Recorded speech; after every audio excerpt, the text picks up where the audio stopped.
जय हिंद दोस्तों, आप सभी का स्वागत है एक बार फिर से आपके अपने यूट्यूब चैनल यूनिक ज्ञान में। आज हम बीए थर्ड सेमेस्टर के पॉलिटिकल साइंस के सबसे महत्वपूर्ण प्रश्नों को देखेंगे, जो कि आपके एग्ज़ाम की दृष्टि से बहुत ही ज़्यादा महत्वपूर्ण है। यह प्रश्न एग्ज़ाम में बहुत बार पूछे जा चुके हैं, इसलिए आप इन सभी प्रश्नों को बहुत ध्यान से देखिएगा और पूरा समझने का प्रयास कीजिएगा। अगर आप चैनल पर नए हैं तो सर्वप्रथम चैनल सब्सक्राइब कर लीजिए, जिससे ऐसे ही महत्वपूर्ण प्रश्नों की सीरीज आपको प्राप्त हो सके। तो चलिए देखते हैं हमारा प्रश्न क्या क्या है। हमारा पहला प्रश्न है, लोकतंत्र से आप क्या समझते हैं। दूसरा प्रश्न है, लोकतंत्र के मूल आधार अथवा मूल सिद्धांत क्या हैं। तीसरा है, लोकतंत्र के राजनीतिक आयाम क्या हैं। चौथा प्रश्न हमारा है, राजनीतिक व्यवस्था की अवधारणा स्पष्ट कीजिए। एवं पांचवा प्रश्न है, भारतीय राजनीतिक व्यवस्था के निर्धारक तत्व क्या क्या हैं। अर्थात लोकतंत्र का जो आपका चैप्टर है उसमें से जो सबसे महत्वपूर्ण प्रश्न है वो आपके सामने है। तो चलिए इन 5 प्रश्नों को बहुत ही अच्छे तरीके से समझेंगे। तो देखते हैं हमारा पहले प्रश्न का आंसर क्या है। हमारा पहला प्रश्न है, लोकतंत्र से आप क्या समझते हैं। लोकतंत्र अर्थात जनतंत्र या प्रजातंत्र, जिसका अर्थ क्या होता है, जनता का शासन होता है। हम साउंड करें।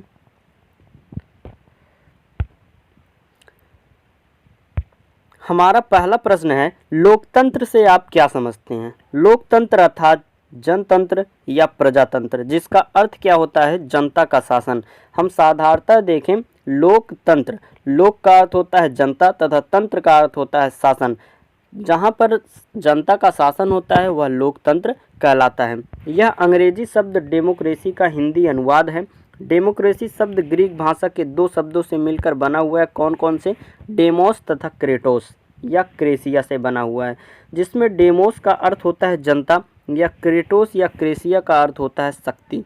इस प्रकार डेमोक्रेसी का अर्थ क्या हो जाता है, जनता की शक्ति। अर्थात लोकतंत्र से तात्पर्य उस प्रशासन से है जिसमें शासन शक्ति एक व्यक्ति या विशेष में निहित न रहकर जनसाधारण में निहित होती है।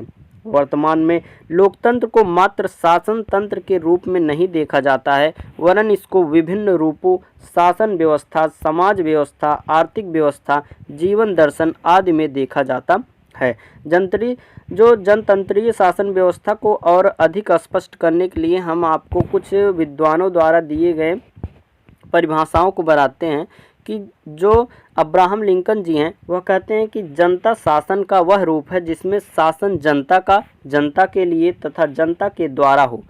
अर्थात to the people, for the people, from the people is called democracy. Abraham Lincoln ji का यही कहना है कि जो जनता का शासन हो वह जनता का हो, जनता के लिए हो तथा जनता के द्वारा हो। सीले का परिभाषा देखें लोकतंत्र के लिए, वह कहते हैं कि जनतंत्रीय शासन वह है जिसमें प्रत्येक व्यक्ति का भाग होता है। और ब्राइस कहते हैं कि जनतंत्र शासन का वह रूप है जिसमें राज्य के शासन की शक्ति किसी वर्ग विशेष में अथवा वर्गों में निहित न होकर संपूर्ण समाज के सदस्यों में निहित होती है। क्या कहलाती है, लोकतंत्र कहलाती है। डायसी ने क्या कहा है कि जनतंत्र शासन का वह रूप है जिसमें शासक समुदाय संपूर्ण राष्ट्र का अपेक्षाकृत एक बड़ा भाग हो। अगर आप लोकतंत्र आपके एग्जाम में मान लीजिए आ जाता है और आपको साधारणतः परिभाषा पता है कि लोगों का शासन जहाँ पर हो वह शासन लोकतंत्र कहलाता है, लोकतंत्र प्रजातंत्र कहलाता है, इसको आप जानते हैं। लेकिन अगर आप किसी विद्वान द्वारा दिए गए परिभाषा को उसमें हाईलाइट कर देते हैं तो नंबर आपको अधिक मिलने के चांस हो जाते हैं। इसलिए विद्वानों के द्वारा दिए गए परिभाषा को तथा विद्वानों को नाम को अच्छे तरीके से हमको याद कर लेना चाहिए। अगला हमारा प्रश्न है कि लोकतंत्र के मूल आधार अथवा मूल सिद्धांत क्या हैं। अर्थात जो लोकतंत्र है उसके मूल आधार क्या हैं, किससे वह बना हुआ है, किन सिद्धांतों से लोकतंत्र हमारे यहाँ उपस्थित है। लोकतंत्र में सबसे जरूरी क्या चीज़ होती है, स्वतंत्रता। जनतंत्र का एक महत्वपूर्ण आधार अथवा सिद्धांत स्वतंत्रता है। इस शासन व्यवस्था के अंतर्गत प्रत्येक प्रकार की स्वतंत्रता का सम्मान किया जाता है। विचारों की स्वतंत्रता, संगठन बनाने की स्वतंत्रता, अपनी बात कहने की स्वतंत्रता, समाचार पत्रों की स्वतंत्रता आदि सभी प्रकार की स्वतंत्रताएं इस प्रणाली का मुख्य आधार है। विरोधी दल होते हैं उनको सरकार की आलोचना प्रत्यालोचना का अधिकार प्राप्त होता है और अनेक बात जो सरकार राष्ट्रीय महत्व के प्रश्न पर विरोधी दलों से परामर्श भी करती है। अर्थात जो स्वतंत्रता है वह लोकतंत्र के सबसे महत्वपूर्ण आधार मूल सिद्धांत में आता है। अगला हमारा क्या मूल सिद्धांत है लोकतंत्र के लिए? अगला हमारा है समानता। समानता की अगर हम बात करें, जनतंत्र प्रणाली वास्तविक अर्थों में स्वतंत्रता की हामी है। इसमें ऊंच नीच, गरीब अमीर, जाति पाति, धर्म संप्रदाय, गोरे काले, स्त्री पुरुष आदि के आधार पर कोई भेदभाव नहीं होता है। अपने देश भारत में संविधान के विभिन्न अनुच्छेदों के अनुसार जाति, धर्म, रंग, लिंग आदि के आधार पर सभी प्रकार का भेदभाव समाप्त कर दिया गया है।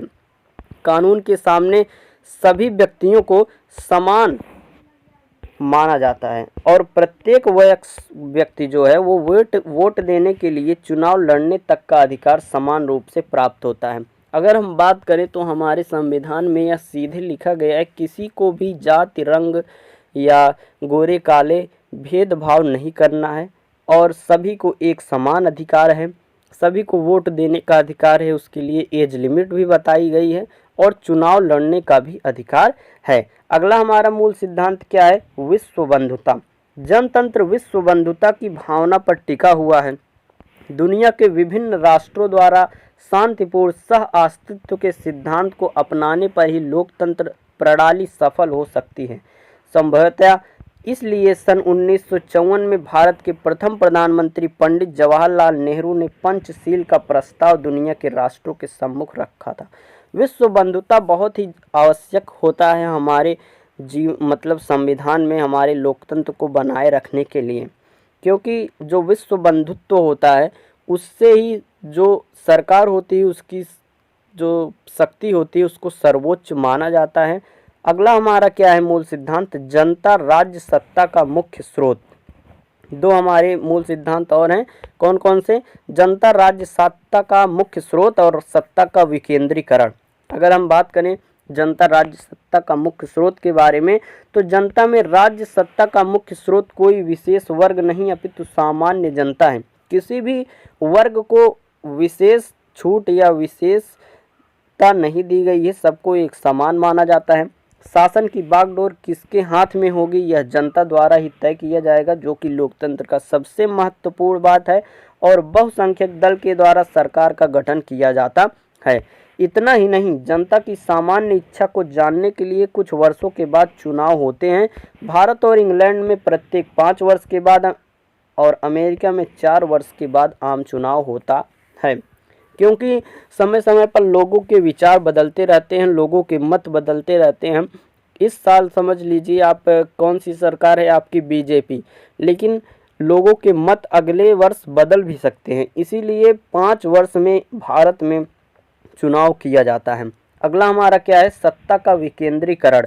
जनतंत्र में सत्ता अथवा शक्ति कुछ इने गिने हाथों में नहीं रहती, वरन विभिन्न संस्थाओं के मध्य सत्ता का उचित तौर पर वितरण होता है। उदाहरणार्थ भारत पंचायत, ब्लॉक, नगर पालिका, जिला बोर्ड, नगर निगम आदि संस्थाओं को जन कल्याण की दृष्टि से पर्याप्त अधिकार प्राप्त है। अनेक मामलों में ये संस्थाएं स्वतंत्र तौर पर निर्णय ले सकती हैं। इस प्रकार लोकतंत्र की अंतरात्मा सत्ता के विकेंद्रीकरण में निहित होती है। ये थे हमारे लोकतंत्र के 5 मूल सिद्धांत। कौन कौन से थे? पहली स्वतंत्रता, दूसरी समानता, तीसरी विश्व बंधुत्व, चौथी जनता राज्य सत्ता का प्रमुख स्रोत और 5वां है सत्ता का विकेंद्रीकरण। क्योंकि जनता के द्वारा ही राज्य की सत्ता को स्थापित किया जाता है, इसलिए जनता राज्य सत्ता का प्रमुख स्रोत है और सत्ता का समान रूप से विकेंद्रीकरण आवंटन होना चाहिए, इसलिए यह भी लोकतंत्र का एक बहुत ही महत्वपूर्ण सिद्धांत है। अगला हमारा प्रश्न है, लोकतंत्र के राजनीतिक आयाम क्या हैं? कौन कौन से राजनीतिक आयाम हैं, इसको हम देखेंगे। भारत में संविधान द्वारा राजनीतिक लोकतंत्र की स्थापना की गई है। लोकतंत्र का संसदीय प्रतिमान भारत में प्रचलित है, जिसके अंतर्गत केंद्र और राज्यों में कार्यपालिका, संसद और विधायिका के प्रति उत्तरदायी बनाई गई है। अब हम उसके जो राजनीतिक आयाम हैं लोकतंत्र के उसको जानेंगे। पहला क्या है, जनता की संपूर्ण और सर्वोच्च भागीदारी। किसी भी सरकार को, सत्ता को स्थापित करने के लिए किसकी सबसे सर्वोच्च भागीदारी होती है, जनता की। दूसरी, उत्तरदायी सरकार। सरकार जो बने, जो स्थापित हो सत्ता, वह उत्तरदायी होनी चाहिए, जनता को हर एक बात की खबर होनी चाहिए। तीसरा, जनता के अधिकारों एवं स्वतंत्रता की हिफाजत सरकार का कर्तव्य होना। जनता के जो मूल अधिकार हैं और उसकी जो स्वतंत्रता की शर्तें संविधान में रखी गई हैं, उनका हिफाजत करना सरकार का कर्तव्य होना चाहिए। चौथा है, सीमित तथा संवैधानिक सरकार। पांचवा है, भारत निष्पक्ष और भारत को एक लोकतांत्रिक गणराज्य बनाने तथा सभी नागरिकों को स्वतंत्रता, समानता और न्याय का वादा करना। छठवां है, निष्पक्ष और आवधिक चुनाव। निष्पक्ष चुनाव होना चाहिए, वयस्क मताधिकार होना चाहिए, सरकारों के निर्णयों में सलाह, दबाव तथा जनमत द्वारा जनता की भागीदारी होनी चाहिए। जनता के द्वारा चुनी हुई प्रतिनिधि सरकार बननी चाहिए। 10वां है, निष्पक्ष न्यायालय होना चाहिए, कानून का शासन होना चाहिए और विभिन्न राजनीतिक दलों तथा दबाव समूहों की उपस्थिति होनी चाहिए, क्योंकि राजनीतिक दल में दबाव समूह की उपस्थिति लोकतंत्र के लिए एक अच्छी पहल मानी जाती है। सरकार के हाथों में राजनीतिक शक्ति जनता की अमानत के रूप में होती है। अगला हमारा प्रश्न है, राजनीतिक व्यवस्था की अवधारणा स्पष्ट कीजिए। राजनीतिक व्यवस्था की अवधारणा में स्पष्ट करना है तो सर्वप्रथम हम रॉबर्ट डहल के अनुसार देखेंगे कि राजनीतिक व्यवस्था मानव संबंधों का वह स्थायी संरूप है जिसके अंतर्गत शक्ति, नियम और सत्ता महत्वपूर्ण मात्रा में अंतर्गत हो। डेविड ईस्टन कहते हैं कि राजनीतिक व्यवस्था के 3 संघटक होते हैं। पहला, राजनीतिक व्यवस्था नीतियों के माध्यम से मूल्यों का आवंटन कराती है। दूसरा, इसका आवंटन प्राधिकारिक होता है। तीसरा, इसका आधिकारिक रूप समाज पर बाह्य रूप से लागू होता है। और संक्षेप में अगर हम जानें तो राजनीतिक व्यवस्था एक ऐसी उपव्यवस्था है जिसके विभिन्न भागों में ऐसी सूत्रता होती है कि व्यवस्था के किसी भाग में कोई भी परिवर्तन हो, अंतःक्रिया अंगों तथा संपूर्ण राजनीतिक व्यवस्था में अनुकूल परिवर्तन ला देता है। अगर हम देखें तो यह एक ऐसी उपव्यवस्था है जिसमें विभिन्न भागों में एक सूत्रता स्थापित होती है, अर्थात संबंध स्थापित होते हैं, जो कि व्यवस्था के अगर किसी भी भाग में हम कोई परिवर्तन लाते हैं तो उसमें अंतःक्रियाशील अंगों तथा संपूर्ण राजनीतिक व्यवस्था में एक अनुकूल परिवर्तन ला देता है। राजनीतिक व्यवस्था की अवधारणा राज्य और शासन की तुलना में किस प्रकार व्यापक है, इसे हम आमेंड और पावेल द्वारा दी गई राजनीतिक व्यवस्था की परिभाषा से समझेंगे, जो कि क्या है कि राजनीतिक व्यवस्था के अंतर्गत व्यवस्थापिका, न्यायालय, प्रशासनिक एजेंसियां जैसी सरकारी संरचनाएं ही सम्मिलित नहीं हैं, वरन सभी संरचनाएं अपने राजनीतिक पहलू की दृष्टि से सम्मिलित हैं। इसमें रक्त संबंध और जाति समूह जैसी परंपरागत संरचनाएं हैं और हत्या, दंगे, उपद्रव और प्रदर्शन जैसे अव्यवस्थित तत्व भी हैं। मतलब इसमें जो परंपरागत संरचनाएं हैं वह भी शामिल हैं और अव्यवस्थित तत्व भी शामिल हैं। परंपरागत संरचनाओं में क्या आता है, रक्त संबंध और जैसे जाति समूह, और अव्यवस्थित में हत्या, दंगे, उपद्रव और प्रदर्शन जैसी अव्यवस्थित तत्व आते हैं। इसमें बल, दबाव गुट तथा संचार साधन जैसे औपचारिक संगठन भी शामिल हैं। राजनीतिक व्यवस्था की धारणा में यह बात शामिल है कि ये सभी संरचनाएं परस्पर संबंधित हैं, अर्थात यदि एक तत्व में परिवर्तन होता है तो उसका अन्य तत्वों पर अनिवार्यतः प्रभाव पड़ेगा। अगला हमारा प्रश्न है कि भारतीय राजनीतिक व्यवस्था के निर्धारक तत्व क्या हैं। जो भारतीय राजनीतिक व्यवस्था है उसको निर्धारित कौन करता है, इसको हम पढ़ेंगे। पहला क्या है, भारतीय संविधान। भारतीय संविधान भारत का लिखित संविधान देश की जनता और समस्त विविधतापूर्ण संस्कृति वाले लोगों को जोड़ता है। संविधान वयस्क मताधिकार की व्यवस्था करके जनता को शासन के कार्यों में सक्रिय भागीदार बनाता है। संविधान यह स्पष्ट कर देता है कि संसदात्मक और संघात्मक शासन पद्धतियों का ही विकास इस देश में होगा।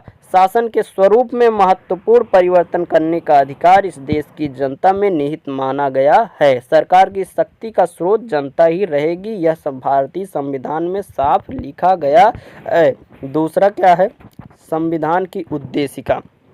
संविधान की उद्देशिका संविधान का कानूनी भाग नहीं है। उद्देशिका हमारी राज्य व्यवस्था का स्वरूप निर्धारित करती है। उद्देशिका के निर्माताओं ने हमारी राज्य व्यवस्था के बुनियादी आदर्शों, आस्थाओं और प्रेरणा को वाणी प्रदान की है।